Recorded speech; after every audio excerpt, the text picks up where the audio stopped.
Is it visible? Yeah, we can see it. We can see it now. All right, thank you so much.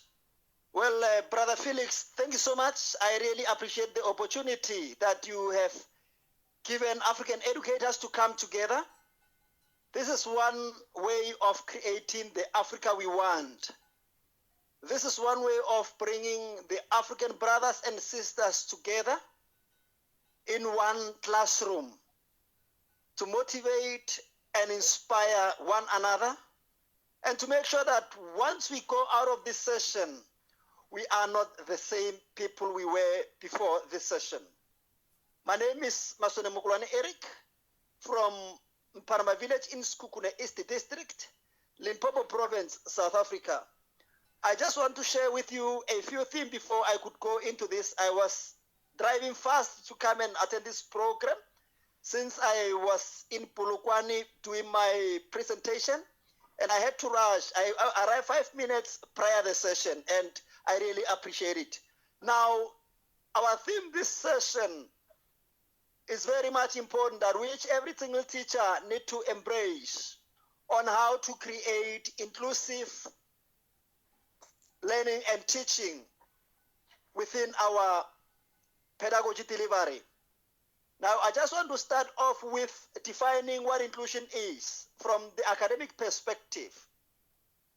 Inclusion is defined as a complex process whereby the diverse needs of all learners are identified and increase the participation and reduce exclusion. Once participation is increased, exclusion will be decreased as well. And as such, inclusion, again, is not a place, like I said last week. It is a feeling that one has. It means it is a sense of being made to feel valued, respected, and having a feeling of belonging. So once learners are valued, once learners feel respected, then they will feel being part of the entire or the mainstream teaching and learning. Now, inclusion means being made to feel respected, like I said, valued and accepted by all their peers and the teachers. So it is not only a question of teachers accepting, embracing, valuing, or respecting learners.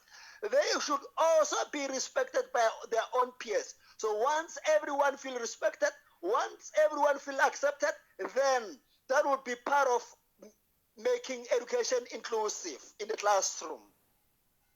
Now, what are inclusive teaching pedagogy, or what is inclusive teaching pedagogy?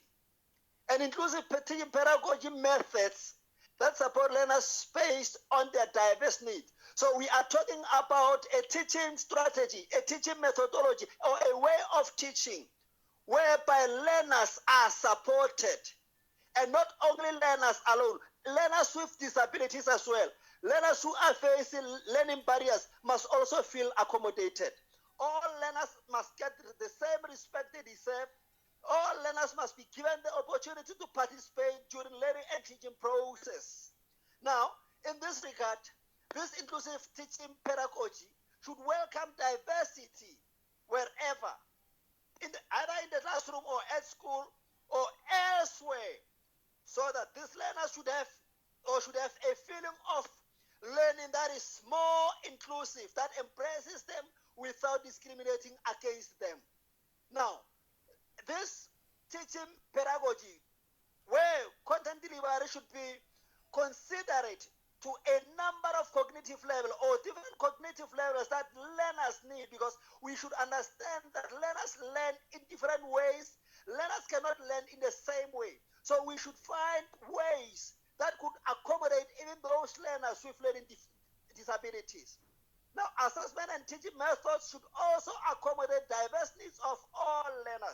Then in that way, we will be talking about inclusive teaching pedagogy that is inclusive, that embraces everyone regardless of their learning disability. Now, within this teaching pedagogy, within this inclusive pedagogy, we have barriers to learning, that which I must include before I could tell about this practice that I'm embracing for inclusive education in my classroom. Now, there are intrinsic barriers that emanate from personal conditions of a learner. So these barriers are within learners that which we need to take heed of so that we can be able to be accommodative to them. These inclusive barriers include, intrinsic barriers include learning disability, health condition, disability, language barrier, communication barrier, or lack of motivation as well. And there are a number of reasons. These are just a few to cite. There are also extrinsic barriers. These are barriers that do not reside within the learners, meaning they come from outside. Now, extrinsic barriers include poverty or socio-economic aspects, inflexible curriculum that the government creates, unsafe structural development, lack of parental recognition, and involvement, amongst others. So all of this constitute to negative effect to learning, negative effect to development of our learners, negative effect to development of teachers as well, because once we are not embracing all the learners, it means we will be ourselves threat to deliver content delivery. Now, let me tell you about multiple intelligent approach.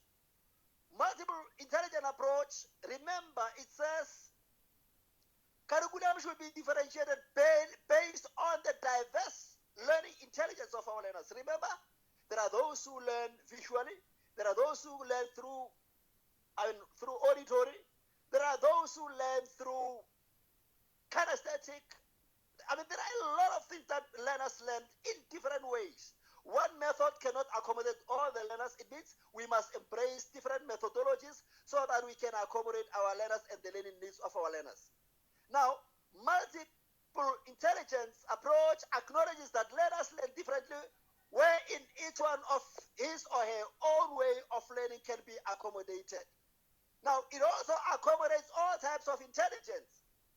And as such, multiple intelligence can be implemented in the classroom through considering 8 forms of intelligence, namely verbal, logical, naturalistic, interpersonal, visual, musical, kinesthetic, and intrapersonal. So these are different ways that could embrace inclusive learning and teaching in the classroom, that which our learners can feel accommodated, that all learners can feel embraced.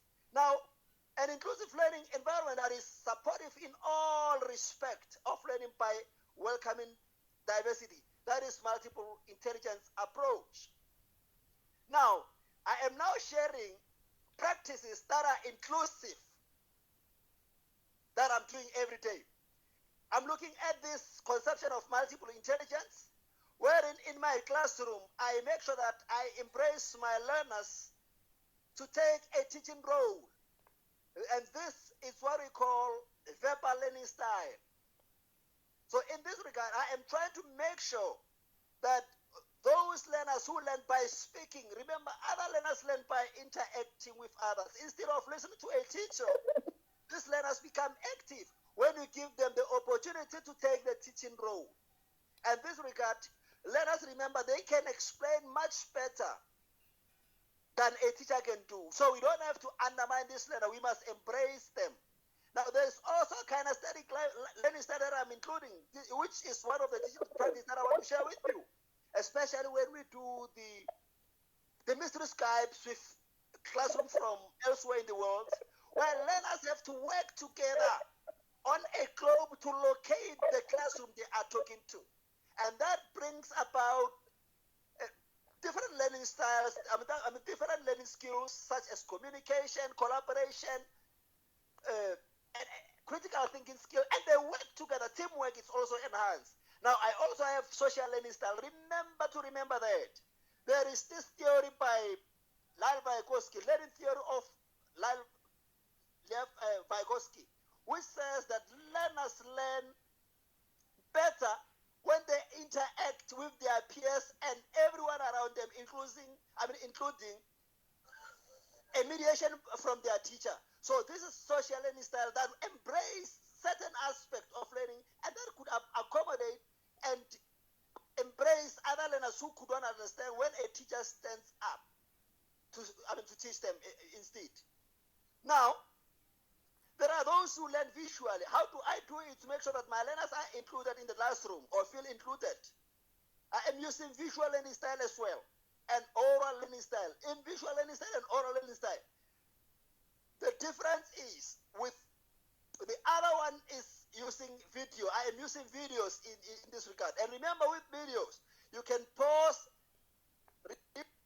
rewind, pause, explain, so that these learners could understand the content much better. And this reduces cognitive overload. Because once they watch the content and they listen at the same time, then they would understand much better than when a teacher do it to them directly. And I'm also using pictures as a language teacher, especially when I teach advertisement and others. So pictures are also important. They are aesthetic. They are catching the attention of our learners. And this makes it easy because there are those learners who understand when they see things than when they hear them. And this accommodates them. In that way, I am trying to create inclusive learning classroom or inclusive learning environment. Now, what are the benefits hereafter? The benefit of making learners involved is that positive learning outcomes are enhanced. Learners learn by exploring and experimenting. This increased participation, that which inclusive education requires every teacher to make sure that learners are made to participate. It also develops different learning skills. It also boosts individual performance, and it caters to holistic learning needs, that which inclusive education requires every one of us to do. Now, I'm also involving learners in their own assessment to develop their competency, skills, attitude, and knowledge. In this regard, how do I make sure that I make every learner feel accommodated within or feel included within the mainstream? I'm involving them through discussions and interviews. That is ICT in this regard. Learners become more engaged with a guest speaker like Brother Felix and others, whom I invite in my classroom virtually. So in this regard, I am trying to unlock a number of skills within these learners. Those learners who cannot learn better when a teacher is standing in front of them, learn much better when they are speaking to a foreign guest. Now, I am also doing peer-to-peer discussions with classroom from elsewhere. Like this one comes from my brother in Zambia, wherein we are debating, we are doing learner-to-learner discussions. We share a number of activities together, and in this regard, learners feel included, learners feel active, and such that their skills are enhanced. I'm also making sure that I involve parents in the learning of their kids so that they will be able to assist us, because learning is a collective responsibility that requires the involvement of parents, the involvement of learners, the involvement of teachers, and other stakeholders, so that we can make sure that we create the African child we want. We create the same content that we want our learners to grasp, that we want our learners to share in the future as well. Now, I am also doing this by making sure that I involve my learners in content presentation so that I can create an inclusive learning classroom wherein learners take the teaching role like I've mentioned before. So, and this increase the comfort of voluntary participation. Every learner feel comfortable, every learner wants to take part, all learners want to be active and involved in learning and teaching, and that makes the role of a teacher to be much more easier in accommodating everyone. Now, this also solicits verbal responses from their learners, because once these learners are involved, once these learners are engaged with one another, then participation in classroom discussions is also embraced, is also enhanced, such that all the skills you express as a teacher will be enhanced as well. Now, what are the skills that learners acquire when they are involved? This is part of inclusive classroom. They develop leadership skills, they develop collaboration skills, better communication skills is enhanced, critical thinking skills is also enhanced, and this builds self-efficacy. And one other thing that I've not mentioned from the slide is that it creates or it improves their communication adequate. They understand when to speak, how to listen, and when to respond. Now, how do I organize my classroom to be inclusive? I am following the Education White Paper number 6, that is in South Africa, which covers the concept of inclusive education, wherein I make sure that I organize my classrooms in group activities so that learners with disabilities feel embraced within the groups. They should not feel discriminated against. They should feel that they are part of the mainstream. I'm also creating a space so that within the classroom, so that I'll be able to attend to every learner who needs attention. Every learner who will seek attention should be attended to easily. And I'm also making sure that those learners with visual impairment sit in front. Those learners with hearing impairment also sit in front, so that they'll be able to hear me, so that I'll be able to access information. I'll also be able to cater for them and make sure that I get to their eye contact, and they're also able to read my lips as I teach as well. Then what is the impact of a well-organized classroom in this regard? Barriers are identified and support is provided. So I'm able to identify the weaknesses of my learners and their strengths and find a way of supporting them. I'm also providing learning equally and inclusively. No one will feel discriminated against. And this enhances better performance because everyone feels accommodated and feel that they need to participate, they need to be part of the group. They are also willing to participate in every session. And I am trying to value diversity in this regard as well. Now, I am also using curricular and extracurricular activities for holistic development of learners, not only ICT tools. But in this regard, I am leading by example by following the modern theory of Bandura. Remember, Bandura is saying that learning takes place when a learner model an adult doing it. So I'm doing this by training my players, my learners. These are the same learners, by coaching them, and I'm also doing it by providing sanitary towels to my learners, so that learners, remember, a girl child misses 3 to 4 days of being absent because of lack of sanitary towels. So I'm trying to generate sanitary towels from elsewhere to make sure that learners feel a girl child comes to school actively knowing that they are safe and they are confidently boosted, because lack of sanitary towel is the one that takes away the confidence of girls from attending classroom every day, especially when they are on their periods. Now, I'm also using spelling bee competition and visual debates so that our learners can feel accommodated, our learners feel participate on the global scale, on the local scale, so that they could feel and develop a number of skills that would help them for the future. I'm also leading by example as the modern theory by creating music, dance, and then training my learners every day so that they could feel included. Now, this is what I told you last week. I want to reiterate on it because in every inclusive classroom, this African philosophy should always be embraced. Remember, the principle of African philosophy informs teachers' understanding of diversity in the classroom. Now, these values assist teachers to manage this classroom and instill positive attitude toward diversity in the classroom and how to work inclusively in learning and teaching. And these values are humanness, like I've mentioned last week, which acknowledges diversity, which treats learners equally without exclusion, which consider different learning needs and differences in school, including communities as well. So once you are having humanity, it means you are embracing everyone, you accommodate everyone. And another one is interdependence, which is the understanding of diversity in the classroom, as it helps to recognize the need to be mutually supportive in relationship, in the classroom, in every way, so that learners feel accommodated, diverse needs are accommodated, and everyone should feel included. Now, here is another one, which is communalism.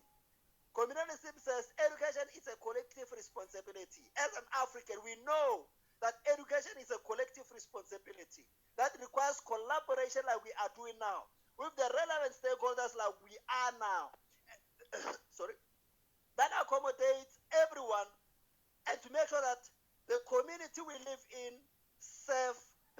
responsibilities in education. Now, the principle of African philosophy, especially the philosophy of Ubuntu. Ubuntu it's a Zulu word, which means I am a person because of others. I am a human being because of others. I am who I am because I was brought up by others. I have learned to speak because I was taught by better teachers. So that is Ubuntu, acknowledging everyone and those who contribute to your growth. Ubuntu is seen in the attitude and practice of the policy framework through which respect, empathy, accountability, responsibility, compassion, unity, compromise, love, caring, and tolerance are the fruits of Ubuntu. That is the fruit of the African spirit that which we want. So this is what we are trying to create as a unit, as African brothers and sisters, so that we can have tolerance, so that we can love one another, we can have humanity. And I believe that teachers should reskill themselves to dispel the myth of a single story.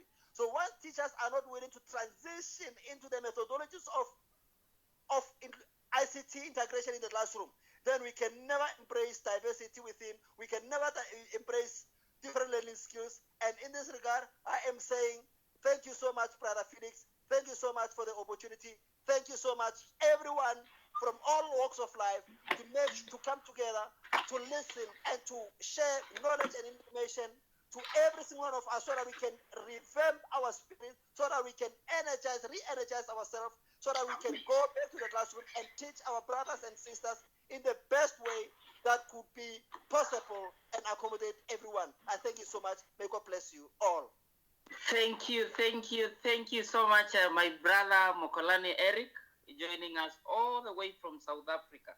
That was a very, very informative session. Thank you so much.